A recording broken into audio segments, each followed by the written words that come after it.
Hebrews. This is Prophets of Awakening. This is our Friday night Q&A on the 29th of, on the 25th of March, 2022. I'll be dealing with Deuteronomy again, chapter 19 and 20. I'm asking everybody to like and share and subscribe to Prophets of Awakening channel and hit the notification button. This is a non-Messianic channel. We deal with the Tanakh and the Torah. Tanakh being the Old Testament, so-called Book of Remembrance, and the Torah is the first 5 books of the Old Testament that was given to Moses on Mount Sinai. Shalom and welcome everyone to the Prophets of Awakening channel, and welcome to our Friday night Q&A session. We're going to do our moment of silence in our Shabbat prayer and Psalms, and then go into the current events. For those that don't know, this moment of silence is in line with Creator Yahweh and these Redeemer, the Lord of Hosts, and all that they are doing to bring about our deliverance in these last days. Take us back home. Okay. So with that being said, oh Lord, we thank you for your great mercy and for your great power and wisdom. And we tarry waiting for your powerful deliverance of your people Israel. Oh Lord, you have given us insight into the scriptures of our forefathers. You, oh Lord, has directed us to who you are and your role in the goings on of heaven and earth. When we come at the beginning of the Sabbath day, doubtless that you will appear and that you will gather your nation from among these wicked Gentiles. The Lord, you spoke through your prophet Isaiah and said that you would help Abraham's seed. And you have completed that. And you said, oh Lord, that you would remove the darkness from around us. Tarry not, O Lord. Tarry not, O Lord. For the latter days are here, and we are waiting and watching for you, O Lord. Peace be unto you. Okay. I'm going to read a song. Okay.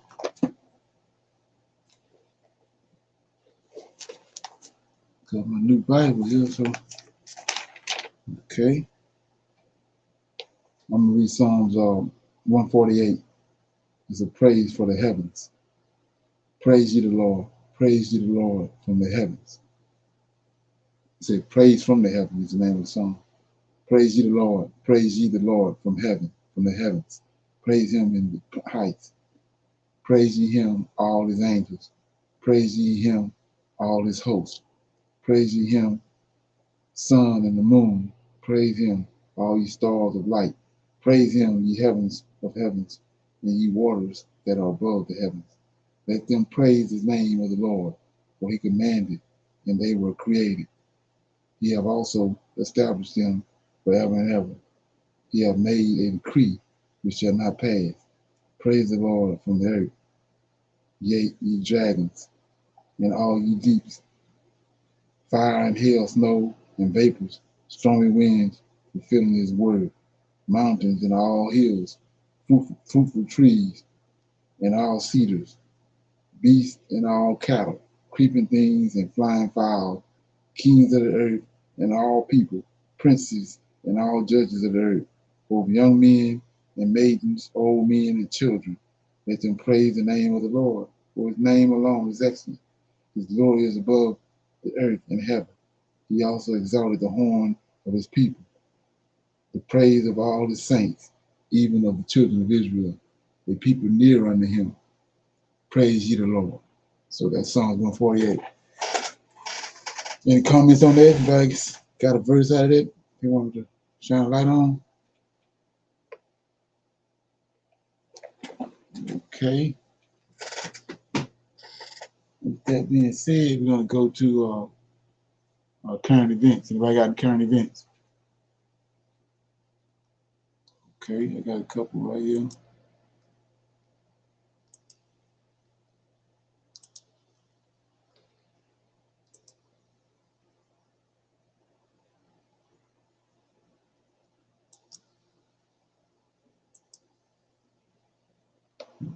Okay.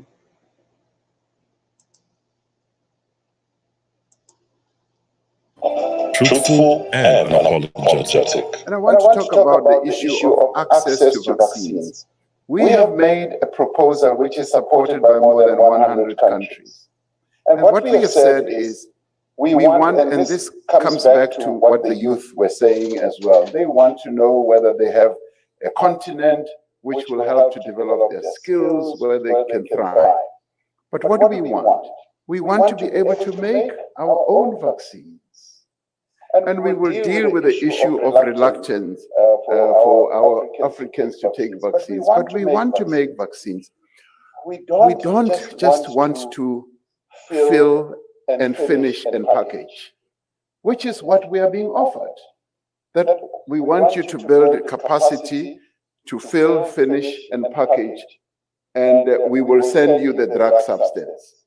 And we say, no, we want you to relax the intellectual property rights for a while so that we can make the drug substance, because we have the capability. And there are quite a number of countries on the continent that can.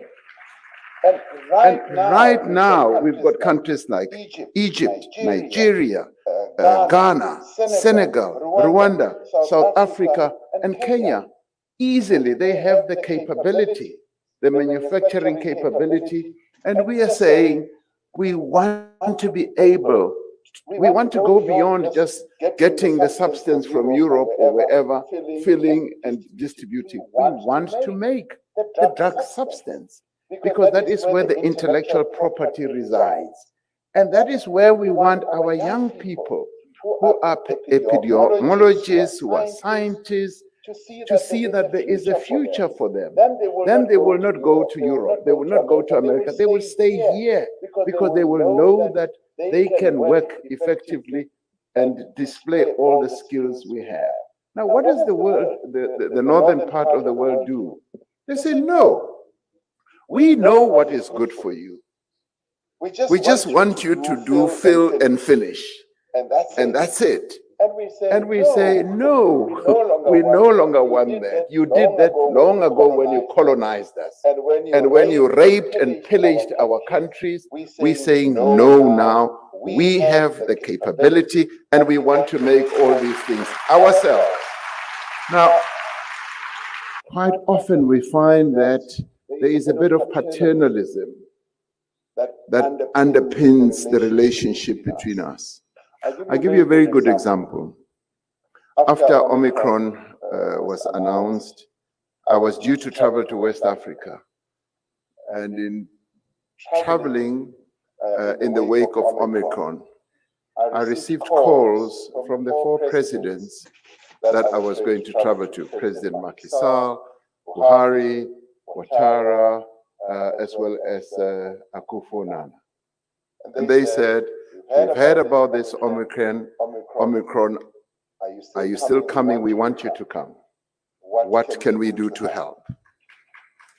And I said, President, if you still relax about our coming, we are coming. A plane load of us, together with journalists, we got on the way. Before I left, I also got some calls from Europe. And the calls were so paternalistic. They were saying, hello, President Ramaphosa, we've heard about this Omicron. I am sorry to tell you that we are banning travel to Europe from South Africa and Southern Africa. No discussion, no attempt to hear what our views are. And I'm saying that the relationship needs to be mutually respectful. We need to respect one another. The African presidents respected me as we respect one another. But from me. Okay. Any comments on that?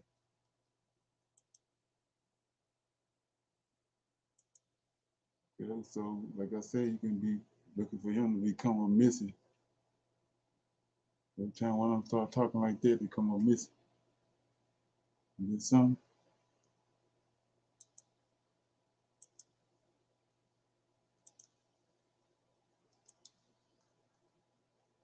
Okay.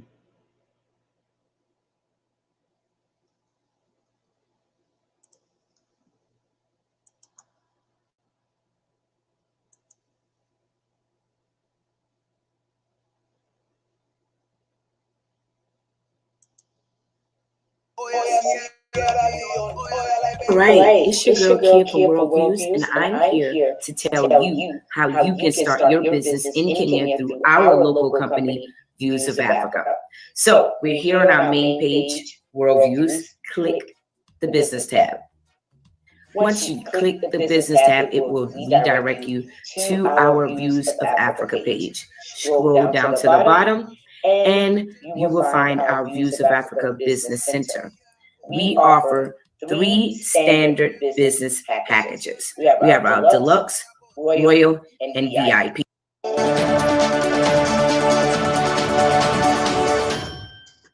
Hello fam, welcome back to the African Diaspora News Channel. I'm Ungil Zalalem bringing you this report. Today's report is about Tanzanian students that were fleeing from Ukraine, reaching Russia, and actually being given a place to stay, clothes to change, and they are being taken care of until humanitarian aid or the corners of these borders to open up for them to leave for their countries. Let me show you this clip from African News. We'll come back and discuss. A group of Tanzanian students fleeing the conflict in Ukraine have arrived in Russia. Students were studying at Sumy State University in northeastern Ukraine when the fighting broke out. The city lies about 48 kilometers from the border with Russia. The journey was tough because it involved both going by car and on foot. Yes. So we started our journey by car from hostel in Sumy to somewhere where we dropped off. Then we started walking. Then in the middle of the journey, we took another car to somewhere we had the last car that we traveled with, and we started again walking up to the border. The group of 11 students were given shelter at the Kursk State Medical University in Russia while they await for help from the Tanzanian embassy. Сегодня ночью прибыли 11 студентов Сумского университета. 11 students of Sumy University arrived at night, students from Tanzania. We welcomed them and took to the hostel number 4 of our university, the Kursk Medical University. They washed, changed clothes, we gave them food, provided a place to sleep, and a thorough medical. I found it interesting that Russia is helping African students, not just Tanzanians. This report is about Tanzanians, but there are Nigerians and other African. Yeah, you noticed that was the guy. Let me go back a little bit. Tanzanians, but there are That guy right there was just talking. It's like dude right here. In his ear. Poop. Nigerians and other African students that are reaching Russia, and Russia is actually like, come, welcome, let's give you a place to stay. They are actually dedicating their university of medicine for them to stay in those dorm rooms until they get help and they leave for their country. So it is interesting how things are being handled. In Ukraine, the African students are being treated like they're less than human, and they're not being given a seat at the bus or the train to escape the situation. But when Africans are fleeing to Russia and Russian borders, they're actually being treated better than in Ukraine. I'm still really surprised by Russia welcoming these students, but we'll keep you updated. It's a bit bizarre because of all the situations that have transpired and we've reported on the discrimination and racism. Black people in comment. Why do you feel like what is the reason behind that? What's going on with that? Behind what the Russians doing? Behind what the Russians doing? Yes. Yeah, it's because it's like I said, it's a propaganda war. They putting all everything is to manipulate the mind of the masses that's listening to everything that's going on. And so Ukraine, Putin, the Russians trying to crush them, and they trying to get Africans, Nigerians and Africans to come and fight in their war. So Putin is turning around and counter that by, having it put out in the news and letting it be known that he helping Africans, Nigerians, and he's trying to sway them to his side. So that's what that is. It's a propaganda war going on with the media. The media is the main weapon, and the journalists. Yeah. And like I said, it's going right along with scripture, because Magog in the end in chapter 38, if you look at all those countries that's with Magog in chapter 38, they all Israelite countries. I mean, they all African countries. All the ones that's listed. Okay.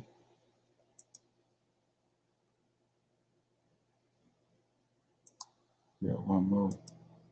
Okay, yeah.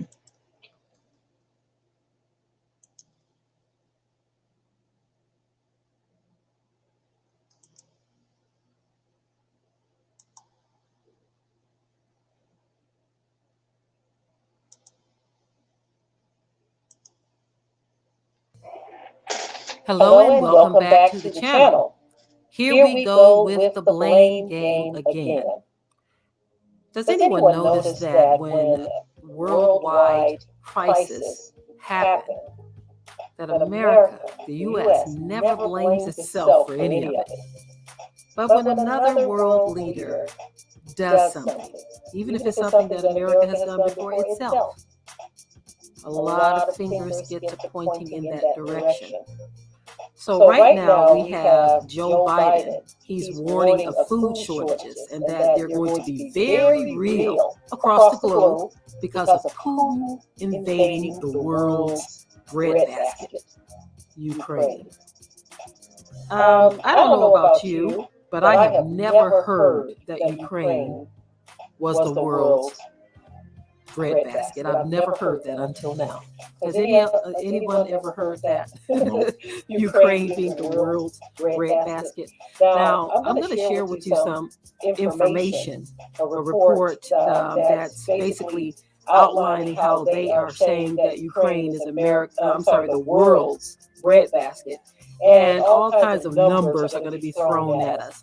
It amazes me how they can stack numbers and point to this bit of information or spread that bit of information just to prove their point, in which a lot of times they will embellish something to make you feel a certain way, to make you agree with what they are saying. And that's what I get a sense of here, because I've never heard that Ukraine is the world's breadbasket. Now, I understand that you can have a break in the chain here and there, and it can cause certain things, okay? But I never hear America pointing at itself when they cause certain things. Anyway, listen at this very brief report on exactly how they are trying to say that Putin's war or his invasion of Ukraine is going to cause this worldwide global crisis. Listen to the report and I'll be right back.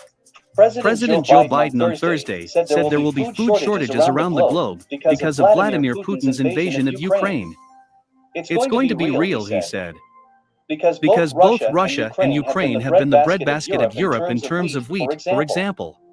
Food security, along with general humanitarian assistance, was one of the main topics of conversation in Biden's trifecta of emergency meetings with NATO leaders, the European Union, and the G7.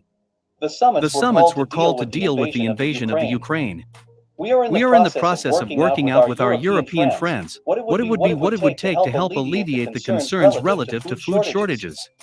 We also talked about a significant major U.S. investment, among others, in terms of providing for the need for humanitarian assistance, including food, as we move forward, he said. Ukraine is a heavily agricultural country with winter wheat, spring barley, and corn as some of its main crops.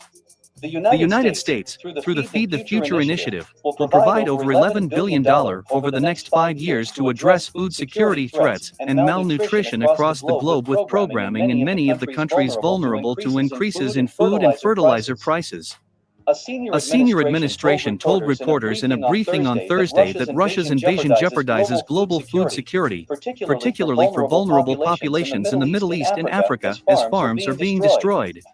The United Nations International Fund for Agricultural Development, IFAD, warned on Thursday the war in Ukraine is already resulting in rising food prices and a shortage of staple crops in parts of Central Asia, the Middle East, and North Africa.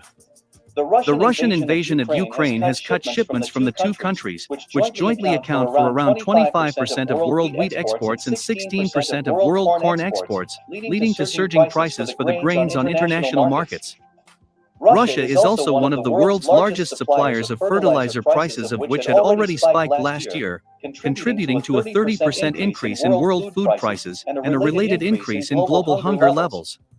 The European Union on Wednesday proposed an aid package of $549 million to help food producers in the 27-nation bloc weather the economic impact of the war in Ukraine.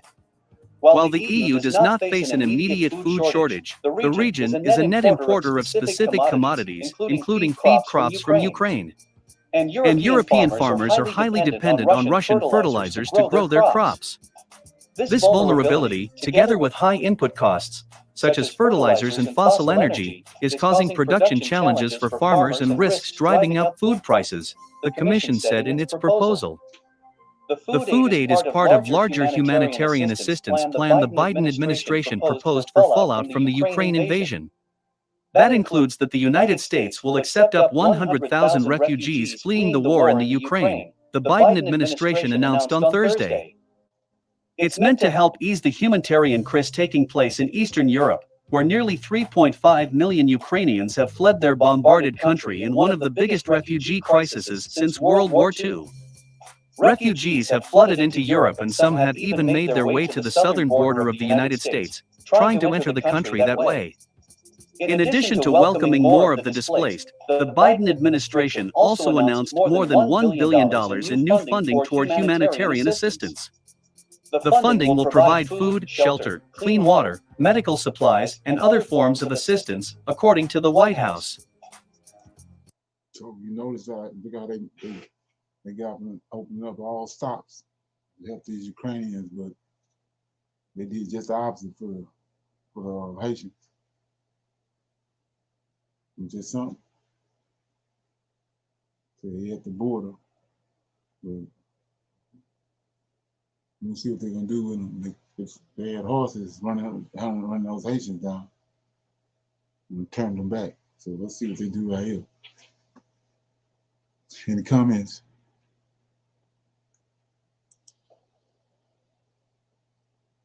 Okay. So with that being said, I was gonna open it up for some Q&A. Anybody got any questions or comments or anything about anything they want to bring up or talk about?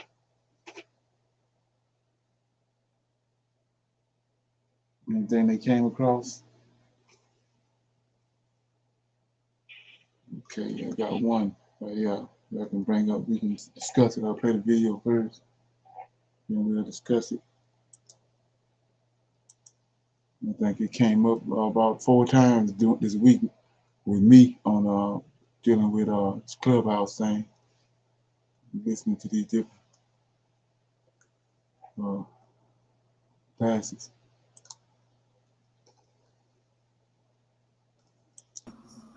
I wanted to ask your thoughts on meditation. What's that? Meditation. I wanted to ask your thoughts on meditation. Ms. Cardinal, what how you go about meditating? If you just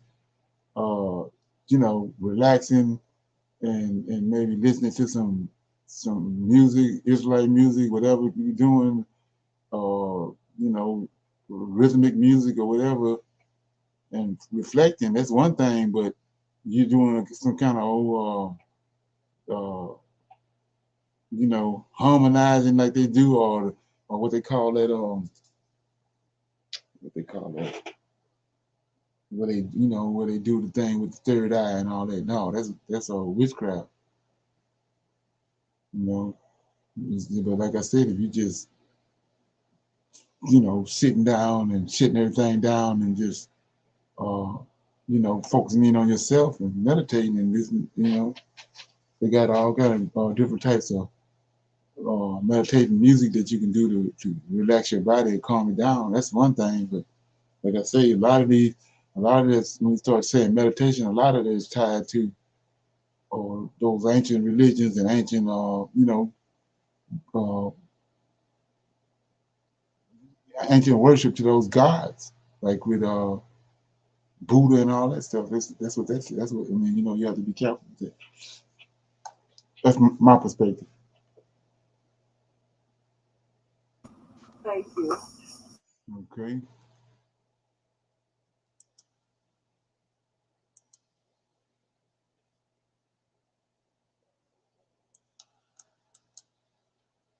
Okay. Like I said, this right here came up 4 or 5 times this week. Dog being Huda. I'm back in the video. Brother did a good job on breaking it down. I want to give all praise and glory to the God of our forefathers, to the God of Abraham, peace be upon him, to the God of Isaac, peace be upon him, and to the God of Israel, peace be upon him. Hallelujah. Hallelujah. Right, so this video, as you probably can tell, I want to talk about Psalms 110. Right? The reason why I want to talk about Psalms 110 because in the New Testament, it tells you that Psalms 110 was about Jesus. It tells you that King David was calling Jesus his Lord. Right? So I want to get in there. Get in. Nah, but I want to talk about Psalms 110. So, you know, see what's really going on with Psalms 110. Right, so let's start. Psalms 110, verse 1. A psalm of David.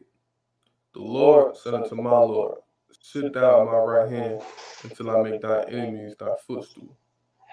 Right, so the first thing I want you to pay attention to about Psalms 110 is the third word. It says a psalm of David. And I'm going to explain why that's problematic. Right, because when you go into the Hebrew, it says, La Dawid mitzmor. Right, it says, La Dawid mitzmor. La Dawid mitzmor.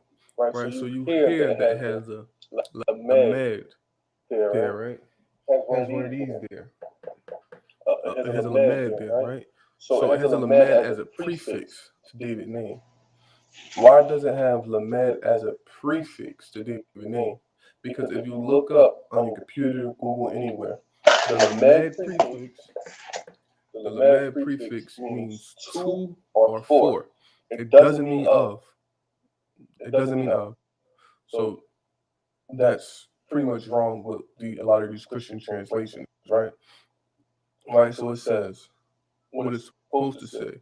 A psalm to David or a psalm for David. The Lord said unto my Lord. Right, so it says the Lord said unto my Lord. Now, in your translation, it's going to have the first Lord capitalized, all 4 letters, Lord capitalized. So that's going to let you know that this first Lord is the Most High God, right? So when you go into Hebrew, it has Yod He Vav He. So we know Yod He Vav He is the Most High name. So we know that first Lord is the Most High. Then it says, "Said unto my Lord," and the second Lord is it's lowercase. It's no capital. So it lets you know this is a human Lord, right? This is an earthly Lord, right? So we have to see what's going on here. One, we know David didn't write this song, so David's not saying this. This song to David or for David. So let's know this song is to David or about David. Right? So I'm going to go to scriptures, right, to show you King David being called my Lord. Right? So we're going to go to 1 Kings. Y'all can come with me. Hope y'all got your books. Hope y'all don't be coming here without y'all books. We're gonna go to 1 Kings 1. And we're gonna read verses 1 and 2. Right? It says, "Now King David was old and stricken in years, and they covered him with clothes, but he got no heat.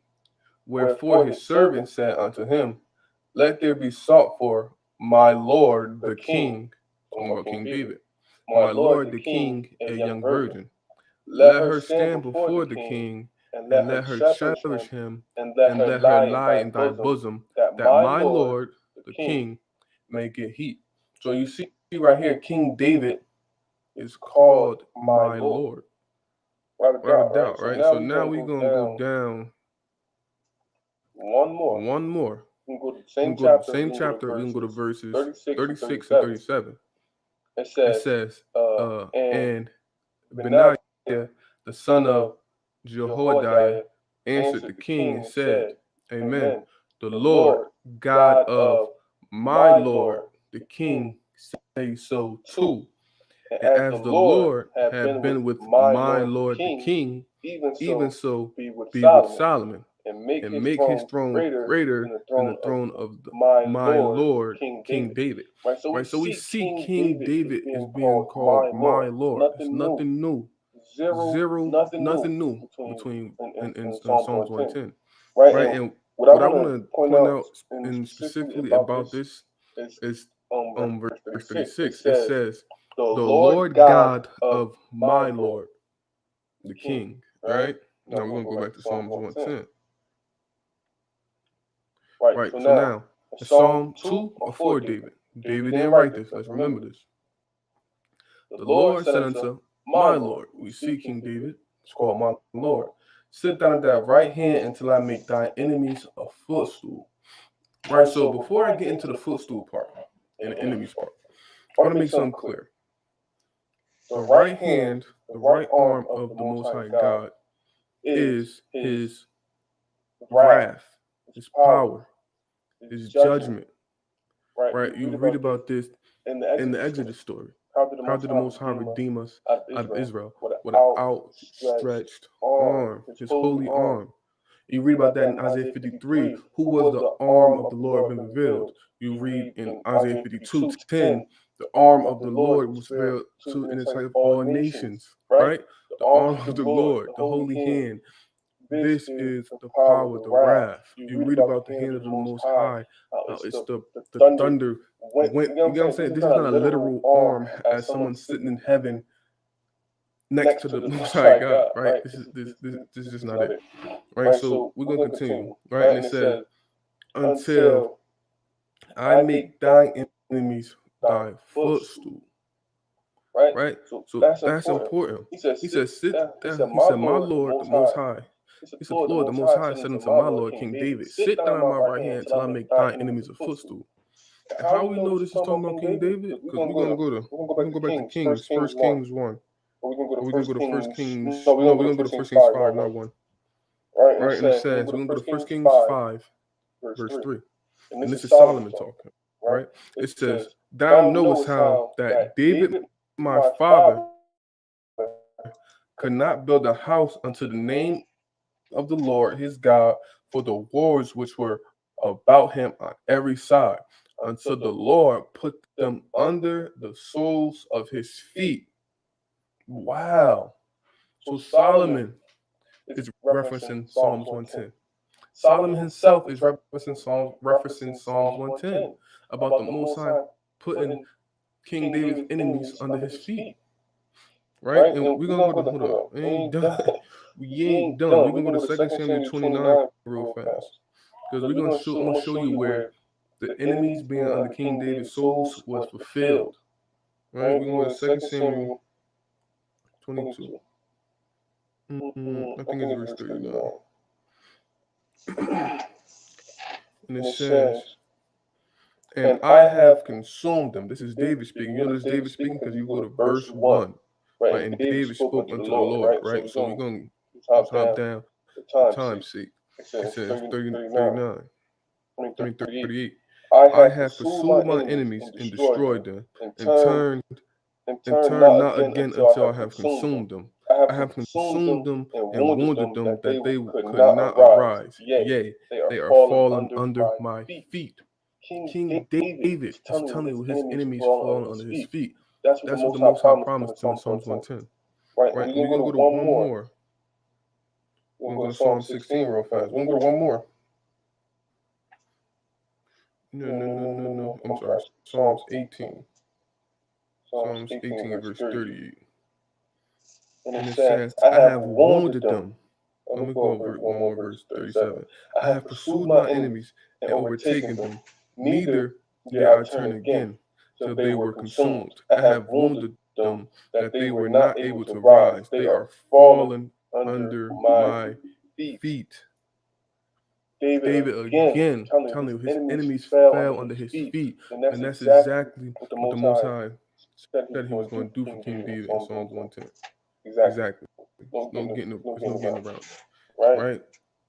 So it says, sit down at my right hand until I make thy enemies thy footstool. Just read you three scriptures. Three scriptures.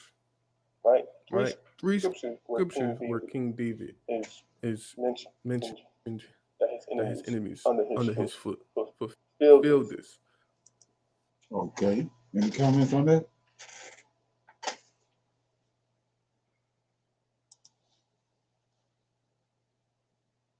Yeah, a lot of people, Christians, talking about, when you start talking about that, they want to say that that's JC and Yahweh, and then they want to say that that's David talking. Well, brother just showed you there ain't none of David talking.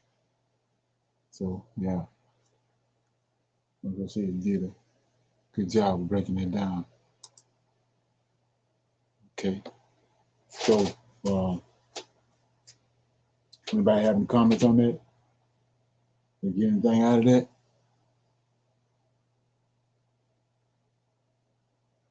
Okay.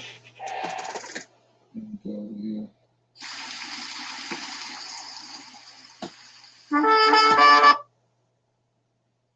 Okay. Going back to the book of Jasher, the hidden apocryphal books, we're going to talk about that. I'm going to make a series out of that.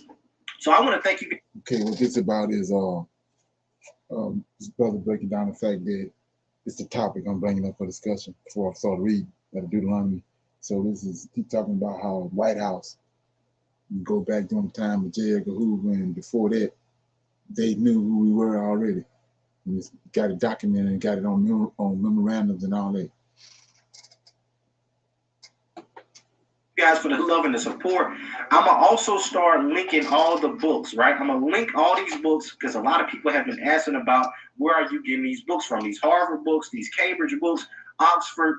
A lot of these links, like today, we're gonna be talking about the White House secret, right? This is an official White House document memorandum. You guys, let me pull this up while I'm talking. So we're going to deal with this White House memorandum, which was during the Nixon administration. This was during the Biafran or Nigerian Civil War. Now, y'all, it's a lot of shiesty stuff that goes into the Nigerian Civil War.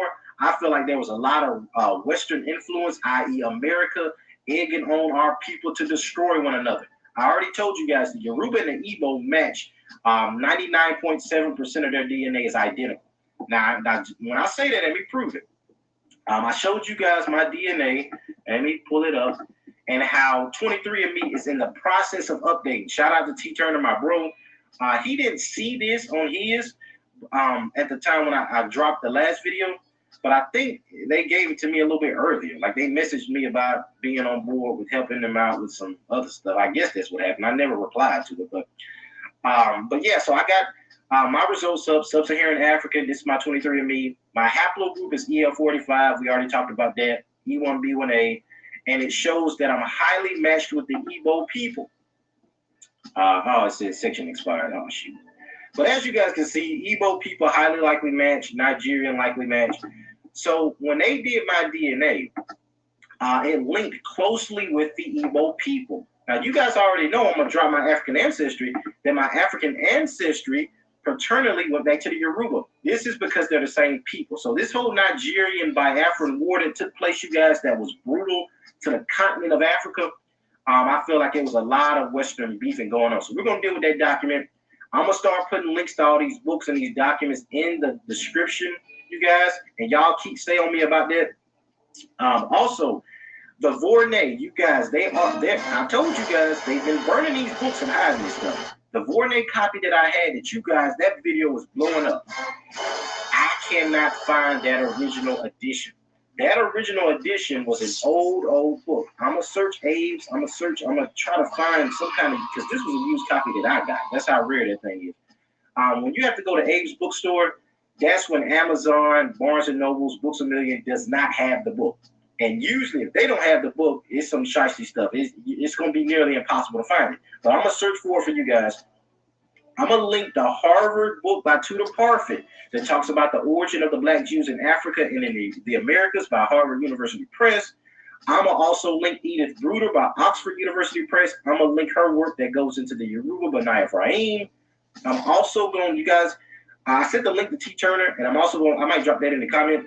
You have to have a JSTOR account to look at the Cambridge source by Ulysses Santa Maria that talks about the Benai Ephraim among the Yoruba. You guys know about the Jewish Encyclopedia. I'm going to drop that link. You guys get these books. I don't want y'all to take my word for this stuff. I got receipts. The receipts coming, y'all. I'm talking about I got so many receipts, it's crazy. And I'm just trying to be a good steward of this information. I don't believe the Most High gave me this and is showing me all this and inspiring me to research like this to not share with my family. I feel like I come in a judgment. So, you guys know about Ola Uda Equiano's autobiography, which is the first autobiography by a Black person. He compares the customs of the Igbo to that of the Jews. The circumcision, which Nigeria has the highest rate of circumcision in the world, right? So this is what I'm trying to tell you. Oh yeah, to the Jewish Encyclopedia. It also goes into our Moorish history of how a lot of Islamicized, Arabicized, Ephraimite Israelites in Arabia and all those indigenous Moors were converting our people to Islam, or they were put to death. So a lot of that history is in the Jewish Encyclopedia of the Diaspora. But yeah, so all these urban apologists, junkies, you can't refute an ethnicity. An ethnicity cannot be a cult. Black is a Crayola color, and African American is two continents slapped together. Now, we do best to go back to Africa because that's where our history is. But African American is not an ethnicity. That's two continents. That's two ethnicities trying to be slammed together. If you're going to say African, say African. Be proud of our African roots. Be proud of our Nigerian roots. Be proud of our Igbo, Yoruba, Israelite origin. Moorish or nationality. Y'all be proud of that thing, right? Because these other stuff, like Kendrick said, don't call me black no more, right? And y'all, I got to talk about a little bit about Kendrick and these boys. So I don't know who owns these record labels, but a lot of them had tried to come for your boy when I put a lot of these references inside these videos. Like Kendrick's damn album, not just that, but and that's the name of the album, y'all. I ain't saying it, that's the name of the album. Most of y'all know that, but there might be some older people watching. But not just that, but when Rick Ross, I tried to show that in the last video. At the time of me dropping, I'm still trying to process that. But in that Master Fareed Muhammad, where he talks about Fareed Muhammad, who was the founder of the Nation of Islam, y'all check out these videos now, where I showed you that the origin of the Moorish Zion Temple and the Moorish Science Temple and the Nation of Islam go back to Israelite origin. So I just wanted to get all that out the way, you guys. I don't want the intro to be too long, but so let's go into the U.S. Department of State Archive. And like I told you guys, this memorandum is to the White House or in Washington. It's a memorandum for the President of the United States. This is President Nixon during this time of the Nigerian Civil War or the Biafran War. Henry Kissinger, y'all check this out. Henry Kissinger, I believe, y'all correct me, is an Ashkenazi Jew. He is a Jewish person. I think he was the Secretary of State or something. Yeah. But he's sending this, and it's about the U.S. options in the Biafra relief, how they were going to engage in defending or choosing a side and all that stuff. America, I don't trust them with that stuff. They're doing a lot of shicey stuff. They're trying to divide the continent like they already did going back to the Great African Pie when the colonists divided up the Congo and the French and the Belgians did all that wickedness. King, I forget the king's name. Leopold. What is it? Oh shoot, it's gonna come back to me, y'all.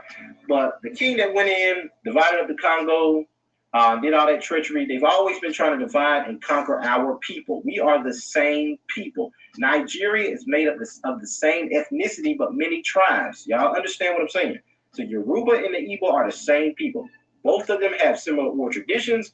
When you look at Oduduwa, when you look at the Igbo's origin going back to Eri, the 8th son of Gad, when you look at the Yoruba origin, they have Israelite origin. I'm going to do a video on the United Nations Online Library, UNESCO.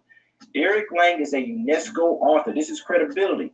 In his anthropological work on the Yoruba, he says that their origin goes back to King Yaruboam, right? King Jeroboam. I started translating to let you guys know the letter J didn't exist. So in Hebrew, it would have been Jeroboam. And you see where the name Yaruba is an extract. Yeah, you see what he just said. He said the Nigerians said, or the Igbo people say that their ancestry go back to Jeroboam. So that's Ephraim, like I said before. And anybody that know anything about Nigeria, how the Nigerians got a serious problem with African Americans, that's Judah. The people that came on slave ships was Judah. So that beef between Ephraim and Judah still going on. Everybody, nobody can just keep saying that they don't understand why the Nigerians got a problem with us. Not understanding where it originated from. And not understanding that it's a beef that's going on within the Israelite community or within the Israelite nation. It started back during the time of right after Solomon passed.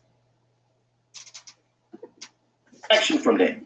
So he talks about the origin of the Yoruba going back to the Israelites. So when I talk about the Moorish B'nai Ephraim, or the Yaya Negro David descendants, the Euphrates, this is a different migration of Israelites into Nigeria. But the foundation of the Yoruba and the Igbo is a different thing. It goes back to Israel as well, but it's a different set of history. So I'm going to do a video on that United Nations source, that United Nations UNESCO credible author, Derek Lang. Honor to that, and he's a white guy. Honor to that brother for going into that work.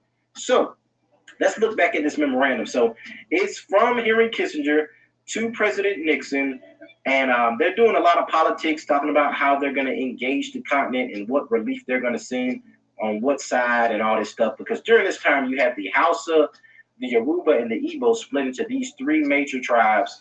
These are the predominant tribes in Nigeria today, and they were fighting over basically supremacy. The North had the advantage because they had the highest population was in the North.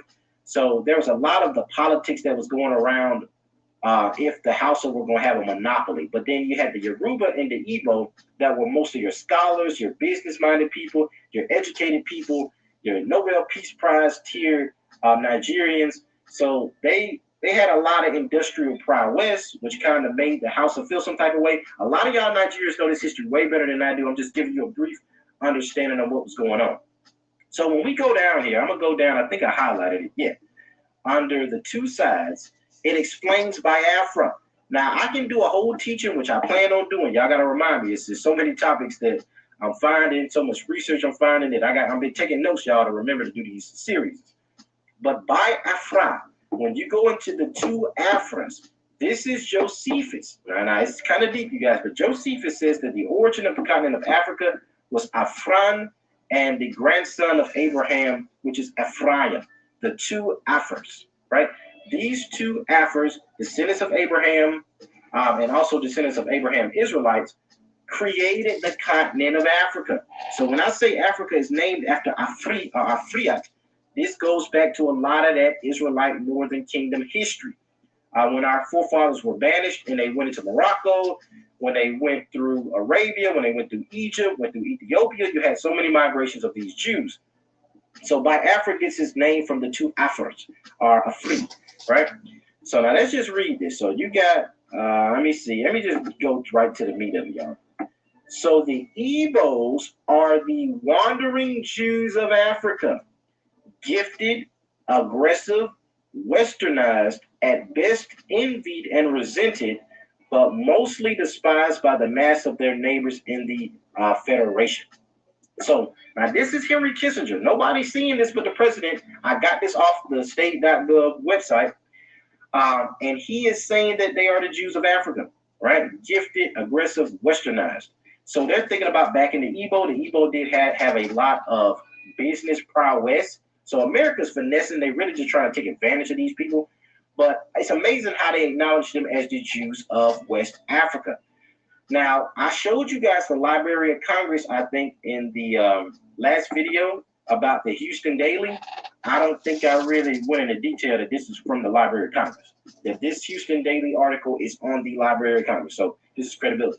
And in that article, it was talking about the Negro that could read and write Hebrew. Oh, here it is. Okay. I don't know if I can zoom in. Oh, yeah, okay, that's perfect. So if you guys see that, the Negro who can write Hebrew, he is deaf and dumb and comes from an African town. So a lot of, now this was in, I think, 1890. So yes, this is a Houston Daily Post newspaper publishing from September 20th, 1897, where it talks about that Negro who could read and write Hebrew. I did something on the slave database, or the slave voyages database, that goes into a lot of the Hebos that were taken, or the Ebos. That was the primary people that were taken in the slave trade, you guys.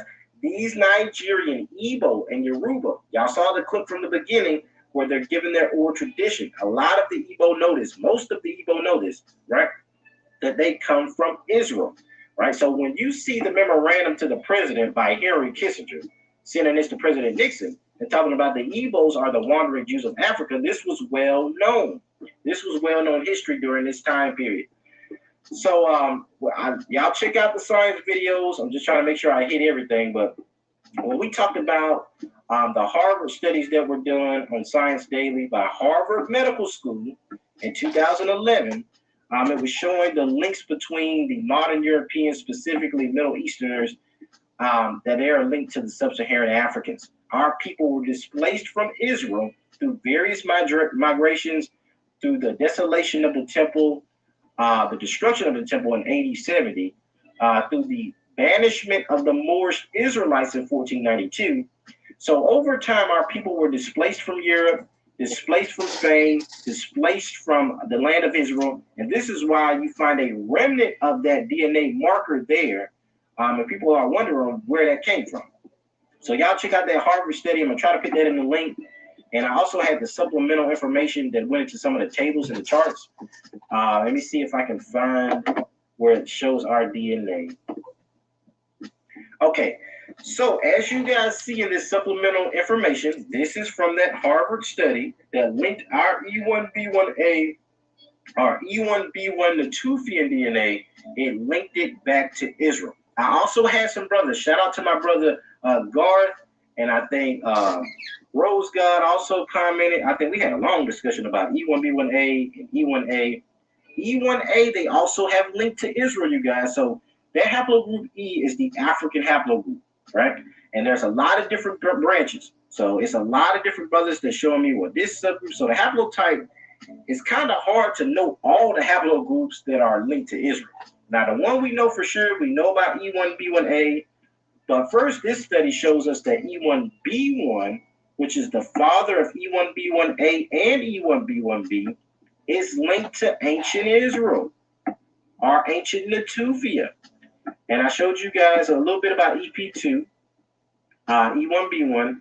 This is the paternal clade of an ancient presence. It had an ancient presence in the Middle East, and now is primarily distributed in Africa, where they think it originated.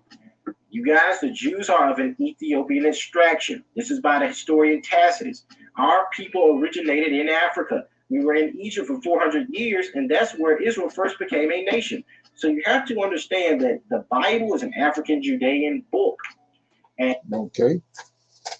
So this is White House memorandum proves that the Hebrew are Jews and the Hebrew and the Yoruba are Israelite origin. So you want to check it out. Anybody got any comments on what they heard?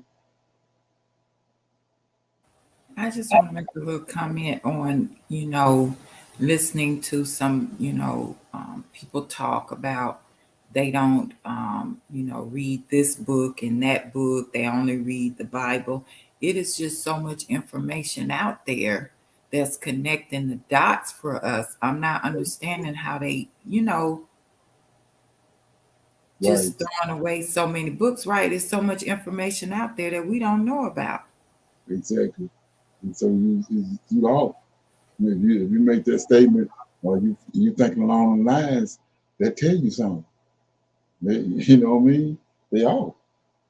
And then, like I said, like I've been screaming for the other in a day, it's about DNA. The brother just bringing that up. They checking, we gathering and figuring out where we at on the planet by the DNA code. It's about DNA. So it ain't about what they talking about in the New Testament. When they talking about he that him that does right is, they going with, they gonna go with Jesus and all this.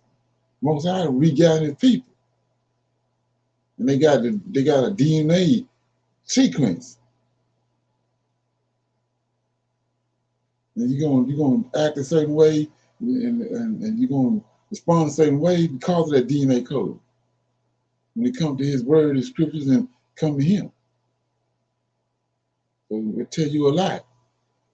When you come across people and the stuff they saying and the stuff they, the way they respond to certain things, you know something ain't right. It's going back to that.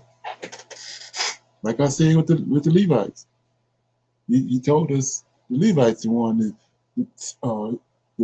his word is coming from the mouth of the Levite. Levite the one to distribute his word, not Zebulun and Gad and Ephraim. He said Levites. Right. Okay. Anybody else got anything else before I start reading? Okay. I'm in Deuteronomy. I'm gonna read chapter 19 and 20. Okay.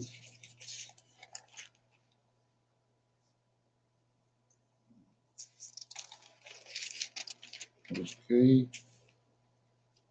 So it says Deuteronomy 19 verse 1 says these cities of refuge. When the Lord thy God hath cut off the nations whose lands the Lord thy God giveth thee, and thou succeeded them and dwellest in their cities and in their houses, thou shalt separate 3 cities for thee in the midst of thy land, which the Lord thy God giveth thee to possess it.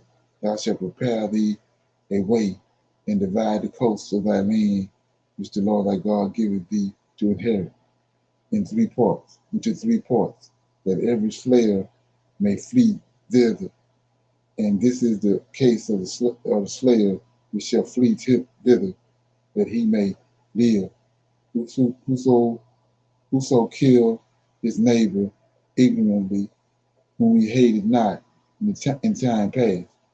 When a man goes into the woods with his neighbor to hew wood, and his hand fetches a stroke with the axe to cut down a tree, and the head slippeth from the heave, and lighteth upon his neighbor that he die, he shall flee unto one of these cities and live, lest the avenger of the blood pursueth the slayer while his heart is hot, and overtake him, because the way is long, and slay him, whereas he was not worthy of death, insomuch as he hated him not in time past. Wherefore I command thee, saying, thou shalt separate 3 cities for thee. And if the Lord thy God enlarge thy coast, and he have sworn unto thy fathers, and give thee all the land which he promised, give unto thy fathers. If thou shalt keep all these commandments to do them, which I command thee this day, to love the Lord thy God, and to walk ever in his ways, then shalt thou add 3 cities more for thee besides these 3, that innocent blood be not shed in the land, which the Lord thy God giveth thee for inherit. And so blood be upon thee. But if any man hate his neighbor and lie in wait for him and rise up against him, smite him mortally that he dies, and flees into one of these cities, then the elders of his city shall send and fetch him thence, and deliver him into the hands of the avengers of blood, that he may die. Thine eye shall not pity him, but thou shalt put away the guilt of innocent blood from Israel, that it may go well with thee. Thou shalt not remove thy neighbor's landmark, which they of old time have set in thine inheritance, which thou shalt inherit in the land that the Lord thy God giveth thee to possess it. Okay? The laws regarding witness.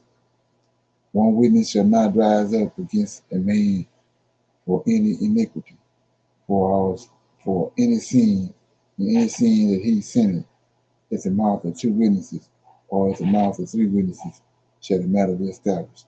If a false witness rise up against any man to testify against him that which is wrong, then both the men between whom the controversy is shall stand before the Lord, before the priests. There you go. For the priests and the judges, which shall be in those days. And the judges shall make diligent inquisition. And behold, if the witness be false or false witness, and have testified falsely against his brother, then shall ye do unto him as he had thought to have done unto his brother, so that thou shalt put the evil away from among you. And those which remain shall hear and fear, and shall henceforth permit no more any such evil among you. And thine eyes shall not pity, but life should go for life, eye for eye, tooth for a tooth, hand for a hand, and foot for a foot. So that was Deuteronomy chapter 19. Any comments on anything you heard? So when they went to this city of refuge, right? Right. And in verse 12 it says, the elders of the city shall send and fetch him thence. So when they went to this city, was it that the elders decided if he was what can I say, like truly worthy of protection or something? Or Well, he gave you two options. He gave you two options. It's like when Cain killed Abel, he intentionally killed Abel. So ain't nowhere you can run to, no planet, no city, nowhere to get out of there. Okay. But he tells you in verse 5, well, and when a man says when a man goes into the woods with his neighbor to hew wood, they going to chop down wood, and his hand fetches the stroke with the axe. He get ready to swing the axe to cut down a tree, and the head of the axe slip off and accidentally kill his neighbor. He can flee to that city. Accidentally, like an accidental. Accident right there. Okay. But like so, but the avenger is that person that got killed, folks, like the mother or the daddy or the sister or brother, whatever. So they don't care if it was accident. They still want you dead. So he's telling him that man can flee to that city, and those avengers can't come to that city and kill him. Okay.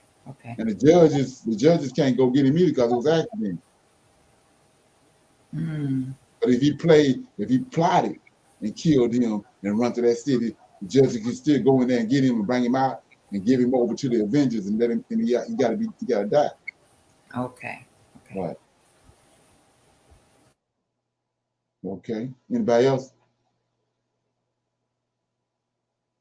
Okay. So I'm gonna start reading. And all that ties into 15 through 21 too. The witnesses. It says, if some wicked ass person want to have you got a problem with you and want you dead, so he'll come up with an accusation, a sin against you, then it just can't be him. It's got to be at least two witnesses to go along with what he's saying. And if he do that and and they find out that he lying, he the one that gets stoned. Oh yeah. Okay. So yeah. So it all tie together. So I'm Deuteronomy chapter 20. The priests prepare Israel for battle. And when thou goest out to battle against thine enemies and seest horses, chariots, and a people more than thou, be not afraid of them, for the Lord thy God is with thee, which brought thee up out of the land of Egypt. So this is one of the things that I keep on harping on. Like I said, when you get to a certain point with the Most High, which ain't gonna happen in 6 months, you get to a point where you don't. He says right here, 20. When thou goest out to battle against thine enemies, and seest horses and chariots and people more than thou, so they having a greater army, bigger multitude than the Israelite army. He says, be not afraid of them, right? So you ain't got no reason to be afraid. Why? For the Lord thy God is with thee, which brought thee up out of the land of Egypt. We know all the miraculous stuff he did in Egypt. And so if you had any kind of encounter with the Most High since you awakened, and then you should have that same testimony. So he don't give you no spirit of fear. We see that right in verse 20. So if you got a spirit of fear, it's coming from somewhere else. Because he don't give you no spirit of fear. So verse 2 says, and it shall be when ye are come nigh unto the battle, that the priest, here he go again, that the priest shall approach and speak unto the people, and shall say unto them, Hear, O Israel, ye approach this day unto battle against your enemies. Let not your heart faint, fear not, and do not tremble, neither be terrified because of them. For the Lord your God is he that goeth with you to fight for you against your enemies to save you. So see right here with the role of the priest. So let's look at that. Verse 3 says, and ye shall says, and it shall be when you come nigh unto the battle that the priests, the Levites, and the priests shall approach and speak unto the people. So he's gonna go in front of the people to get them encouraged, right? 3, and shall say unto them, you're gonna remind them. See that? This is the role of the Levites. I just showed you where he said his voice. He's on his voice. The Levi's voice is his voice. The righteous Levites. They speaking what he said. Just like when you understand who Michael is, it's somebody over him. The Lord of hosts, the Lord is over him. And he's coming to the earth speaking what the Lord told him. Okay, so he says, 3, and shall say unto them, hear, O Israel, ye approach this day unto battle against your enemies. Let not your heart faint, fear not, and do not tremble, neither be ye terrified because of them. And say, for the Lord your God is he that goeth with you to fight for you against your enemies, to save you. See that? To save you. So anyway, my point is this right here, like I said, with people looking over. So it's the voice of the voice of them priests that's giving them encouragement. It's the tone of their voice, the tone of what they're saying is giving them encouragement, and it does something to them because it's truth is on their lips. They coming with the truth from the Lord of hosts. So the reason I'm showing you that is you got these Negroes wanting to keep on talking about don't say this and don't talk like that and lower your voice. No, nigga, this is how the Levites work. You know what I'm saying? You trying to hinder the Most High. It's the same way they talk, same way they deliver Most High word. And it damn sure ain't low and weak and meager. Okay? So anyway, reason for exemption from the battle, and the officer shall speak unto the people, saying, What man is that have built a new house and have not dedicated it? Let him go and return to his house lest he die in the battle, and another man dedicate it. And what man is he that have planted a vineyard and have not yet eaten of it? Let him also go and return unto his house, lest he die in battle, and another man eat of it. And what man is there that have betrothed a wife and have not taken her? Let him go and return unto his house, lest he die in battle, and another man take her. So let's look at that. Remember what happened in the garden. Like I say, so the woman took, or the serpent took, right? So we know what's going on with that. 7. And what man is there that have betrothed a wife and have not taken her? So you don't take a rocket science to figure out what that means. So that's what happened in the garden. Eve took, in case you've been fumbling with it. So it says, betrothed a wife and have not taken her. Let him go and return unto his house, lest he die in battle, and another man take her. Come on. So 8. And the officers shall speak further unto the people, and they shall say, what man is there that is fearful and faint-hearted? Look at this. What man is he that is fearful and faint-hearted? Let him go and return unto his house, lest his brother in his heart faint, as well as his heart. See that? So that's a softy. I told you most I dealing with men that's rough around the collars. You know, I was in a conversation the other day where he's saying that the angels got women tendencies. You know, they don't jive. Okay, he tells you they mean. So that means that they mean. They ain't acting like no woman. So anyway, verse 10, when thou comest nigh unto the city to fight against it, then proclaim peace unto it. And it shall be, if it make thee, if it makes thee answer of peace and open unto them, then it shall be that all the people that is found therein shall be tributaries unto thee, and they shall serve thee. And if it will make no peace with thee, but will make war against thee, then thou shalt besiege it. And when the Lord thy God have delivered it into thine hands, thou shalt smite every male thereof with the edge of the sword, but the women and the little ones and the cattle and all that is in the city, even all the spoil thereof, shalt thou take unto thyself, and thou shalt eat of the spoil of thy enemies, which the Lord thy God hath given thee. This shalt thou do unto all the cities which are very far off from thee, which are not of thy cities of these nations. Okay, war. 60 is war with the rebels and rebellious cities.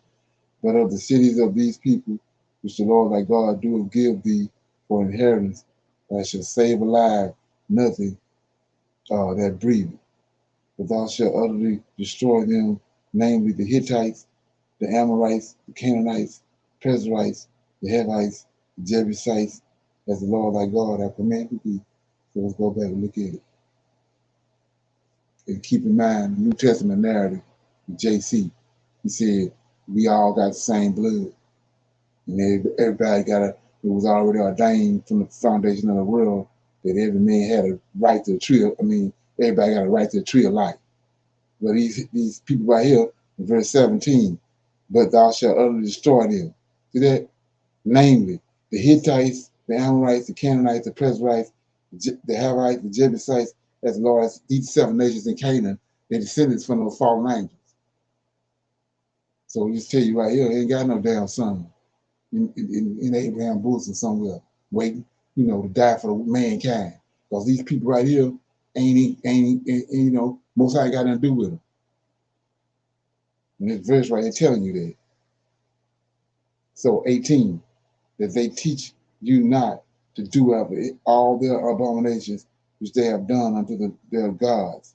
So shall ye sin against the Lord your God.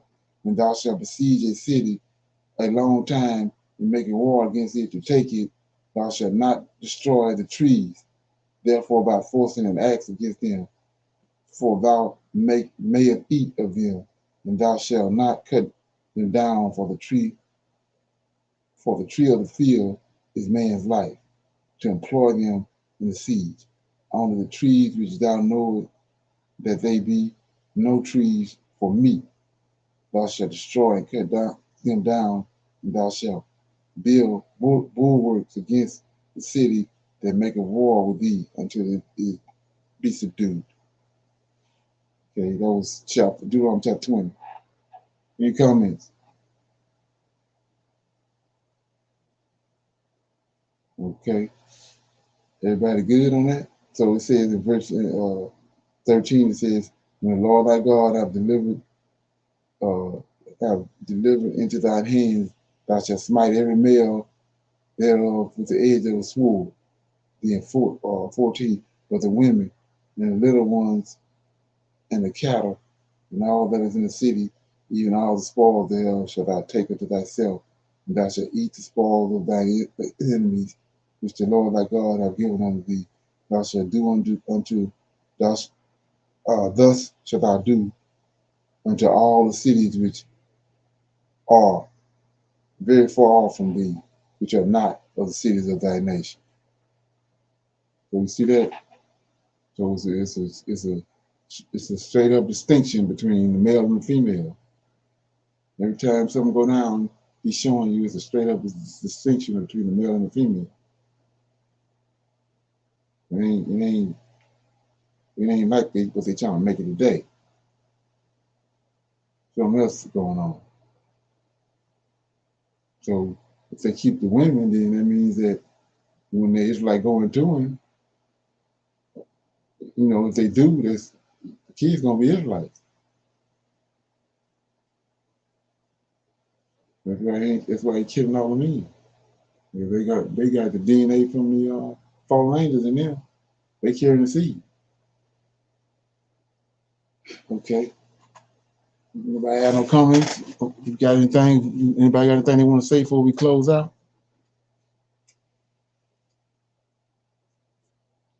Everybody good? Okay. Yeah, remember we're gonna be on Wednesday nights. We'll be on Clubhouse, so you got to get your ducks in a row, get your app, and get it all lined out. It's Wednesday at 8:00. Okay.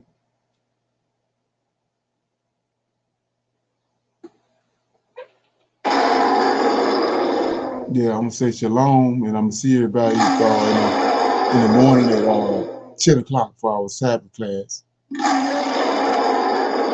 I want to say shalom, everybody.